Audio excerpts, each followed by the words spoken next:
Hi, it's me, Juggernaut Princess, and I am here again with a Jugger Chat. Today we're going to be talking about fat phobia in the fitness industry, specifically as it pertains to non-men and feminine presenting people.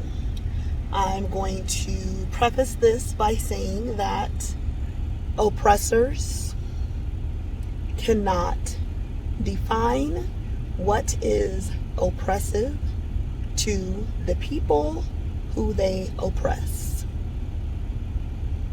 Again, oppressors cannot define what is oppressive to the people who they oppress.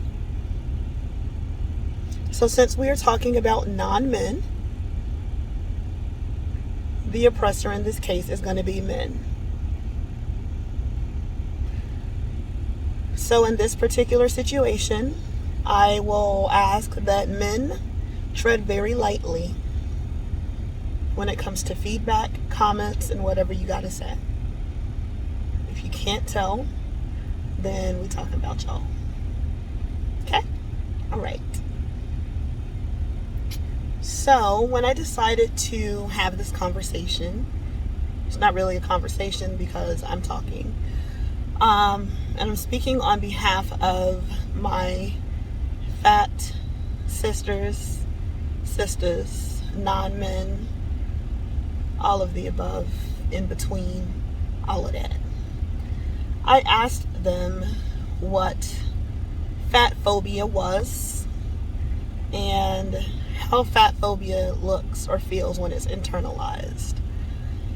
And the reason I asked them is because I no longer really feel that it's my place to speak as a fat woman or a fat person. I have lost a significant amount of weight and I don't really identify so much as fat anymore. I'm kind of in that in-between stage now, and most people don't see me as fat, and I don't really see myself as fat most days, so I kind of thought it was best to yield that space to the people that it impacts the most. And I really appreciate my friends. I know I heard from Lacey, Crystal, Natasha, trying to think of everyone who gave me feedback. I'm going to add a graphic before I post this that does include your feedback, but those are just the names I can think of right off the top of my head right now. But the feedback that I got back included statements such as just the fear of being around fat people. It hit on the lack of fairness in medical care, just being generally mistreated because of your size, because of your weight, just being felt like you took up too much space, the shame, the feeling of overcompensating, even in fitness areas. When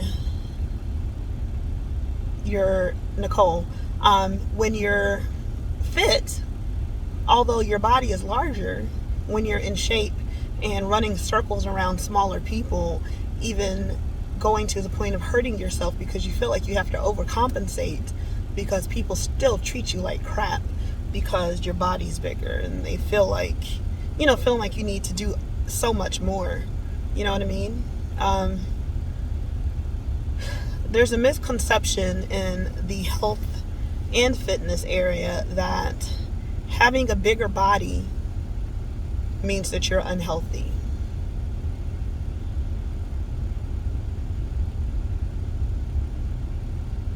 We all know that's crap, right?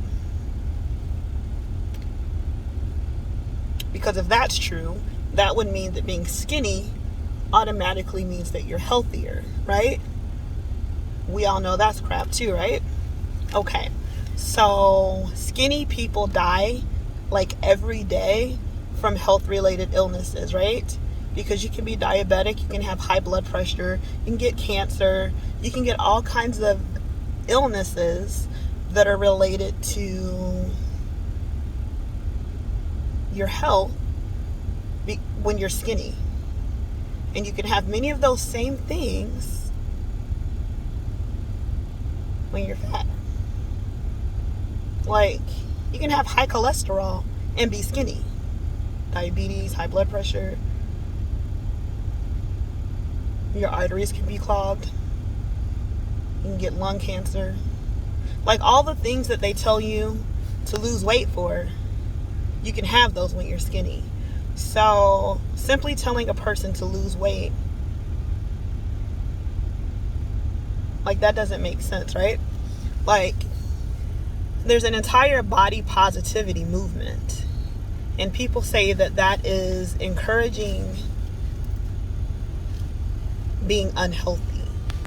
No, that is encouraging people to accept people as they are.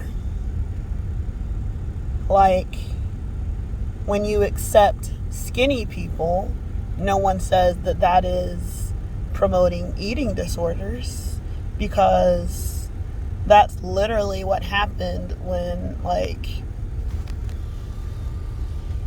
the model type bodies were being pushed. That's literally what happened when those size 0 bodies were being promoted, because that's literally how models stay small.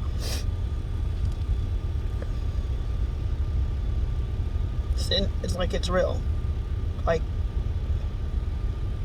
there are extremes of both ends. So, the way I'm getting into this is that in the fitness industry, in the health industry, in the beauty industry, it's profitable to focus on the insecurity of women, of people who present as women. The makeup industry, the hair industry, the diet pill industry, just anything. So what I have noticed quite a bit, remember what I said about oppression, most of these insecurities are based on what is appealing and pleasing to the male gaze. Not the male gaze, Gays, the male gaze, what men find appealing. Men find conventionally attractive European standards of beauty. So, light, straight hair, or loosely curly hair, skinny women attractive. So what we have really experienced has been promoting skin lightening, hair straightening, and weight loss.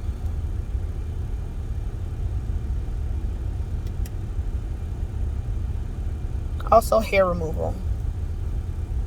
So those are the things that have really been pushed in our communities. I can speak to my community. I can't really speak to communities outside of the Black and brown communities. I'm sure some of those things have really heavily been pushed. I'm not really sure about the skin lightening things, but yep, I've seen the skin lightening things in non-people of color communities too, because they definitely push that stuff to fairer skins as well. I've absolutely skin brightening is what they call it for you all. They don't push that stuff to make us happy. They push that stuff to make men happy, and then somehow or another they convinced us that it's to make us happy.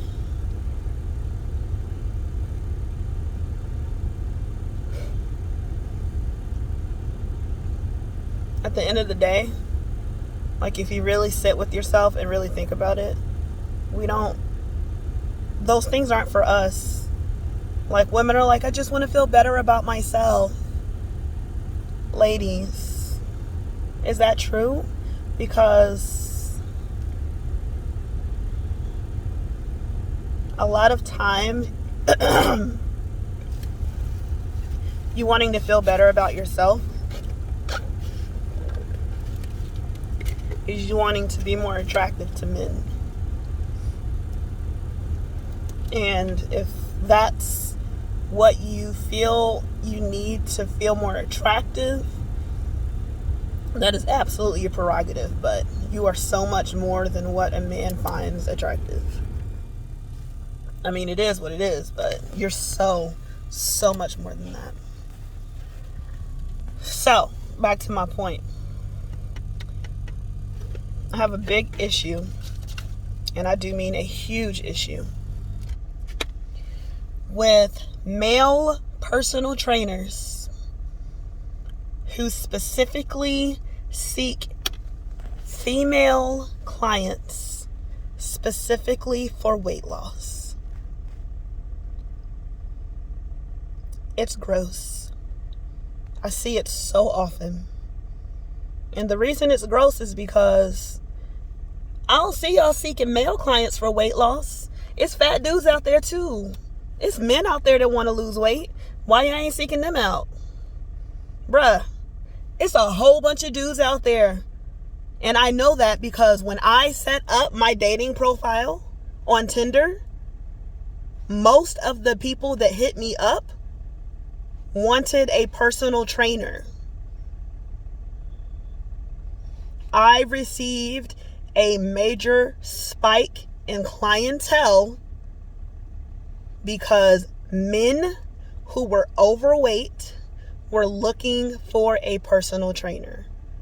Mind you, all I did was mention that I was a personal trainer in my dating profile. I literally didn't set it up to get clients. They were like, hey, you're beautiful, but I see what you're doing and I really need a personal trainer. Like, your profile's dope, but can you help me because I really want to lose some weight and I don't want anybody to judge me. I just really need some help.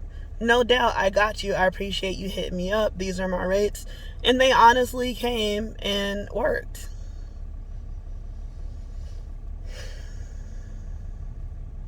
So men, why you ain't trying to work with these men? Why are y'all only, and bruh, I'm talking like one particular guy that I know, and I know him in real life, and I know him well. He will make a post and he be looking for 10 to 15 women at a time that are looking to lose weight. I ain't never seen him make a post looking for men who want to lose weight.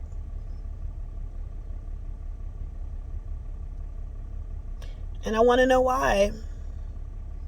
He's always looking for moms, busy women. Why? Like, why are you playing on their insecurities? Like, you're literally preying on women. Like, why are you preying on weight loss? There is so much more to making lifestyle changes to improve yourself than loss of weight.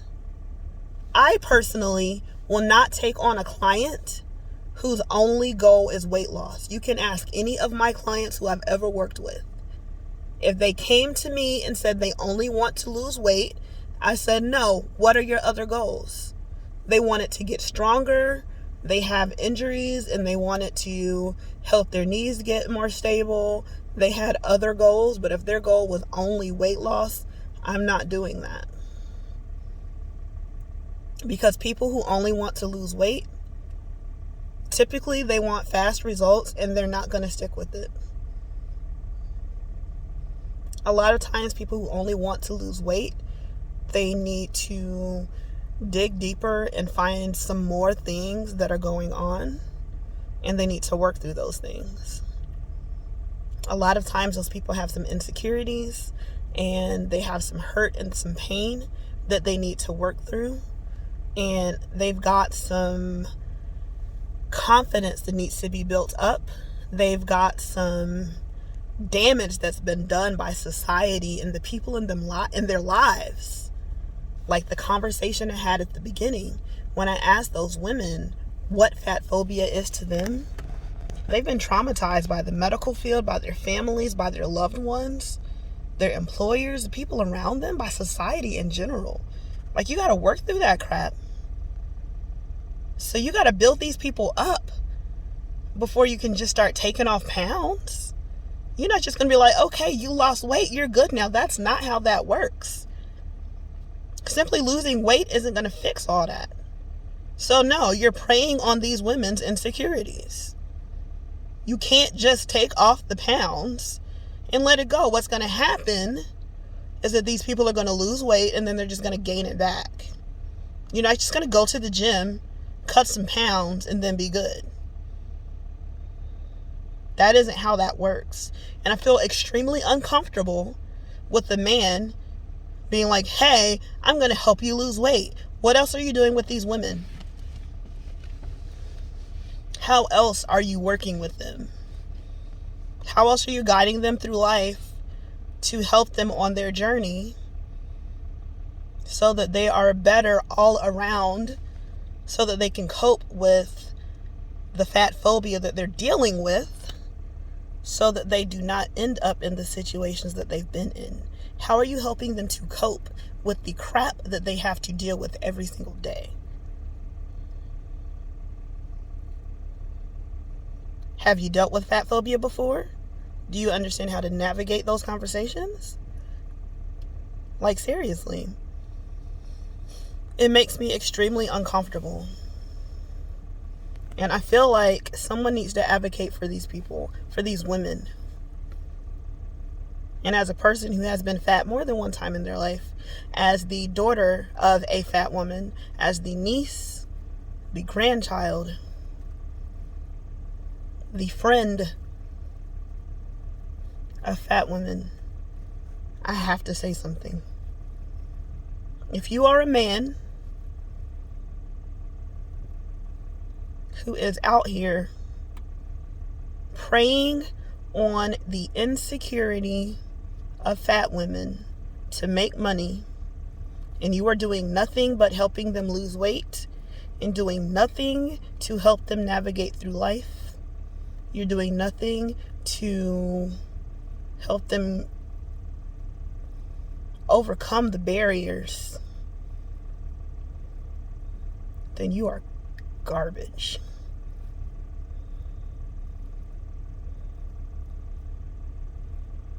And I mean it. If your fat clients come to you and lose weight and then leave you and gain it again, you suck. And I mean that from the depths of my soul. You failed your clients. Your little however many week program is trash. And you as a trainer and a person are trash. You use them for money. You are a disgrace to every trainer out there. Not me, because I wouldn't do it. And I'm calling you out. And don't come comment to me. Don't come to my inbox. I don't care. I'm calling you out, and all you need to do is stop and do better. Learn how to deal with it. Ask your fat clients what it is. Fat phobia is a real thing. You do not need to be calling them and just saying, hey, I can help you lose weight. Losing weight is not going to make their lives better automatically. That's not how it works. Losing weight does not automatically make a person healthy. I was fat. None of my health related issues had anything to do with my body weight. I never had high blood pressure, high cholesterol, high blood sugar. None of that. Most of my fat friends don't either. My skinny friends do, though. Do you know how many times my doctors told me to lose weight over things that had absolutely nothing to do with my weight? I literally went to the doctor and my doctors commented on my muscle mass and then turned around and told me to lose weight. I was like, all right, cool. So I go to the gym 5 days a week and I work out for this long. My diet consists of meat, lean protein, and vegetables. I don't eat fried food. I eat vegetables and fruits. Literally told them my diet, how many calories I eat, and then I asked them, so what do you suggest I should do to lose weight? And they looked at me like I was stupid. And then I looked at them like they were stupid, and they were like, oh, okay, thanks. I appreciate it. So you have no suggestions? No, so you're just giving me words to lose weight? And no suggestions? You have nothing? Oh, okay. Like, this is literally what it's like to be a fat person. This is literally how you sound as a trainer. Just saying, hey, come to me if you want to lose weight.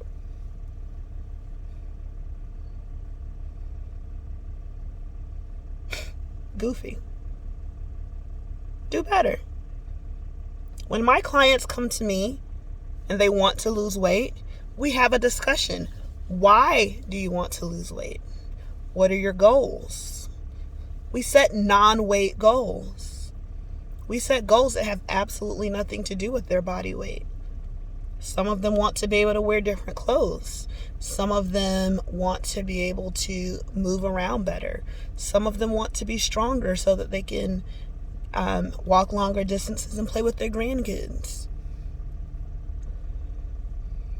Some of them literally just want to be stronger. Some of them want to be able to walk up and down stairs better. Some of them have knee and joint pain and they want that to be relieved. They have different reasons that they want to lose weight, but then some of their reasons for wanting to be in the gym have absolutely nothing to do with their weight. Okay, so let's take the focus off of the weight and let's focus on those other things. It is very rare that we look at a scale.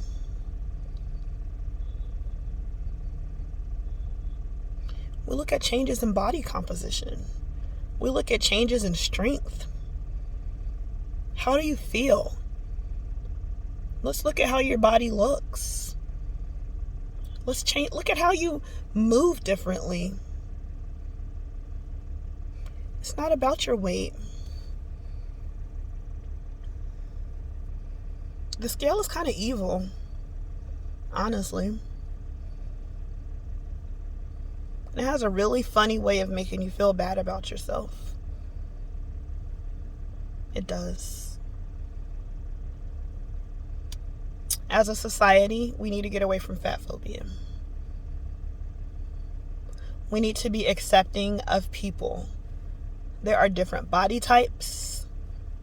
There are people with different body compositions. I could stand in a line next to 20 other feminine presenting people who weigh 237 pounds just like I do, and that is how much I weigh. And they could all be built completely differently. I am built completely differently at this body weight than I was the last 2 times in my life that I weighed this. I was way smaller the last 2 times I weighed this. It's different. And it's okay. But I challenge you as personal trainers to do better and to do better by your clients and to have more respect for yourself and stop preying on women and their insecurities. Have respect for them and have respect for the women in your lives. And that's all I got to say. Peace.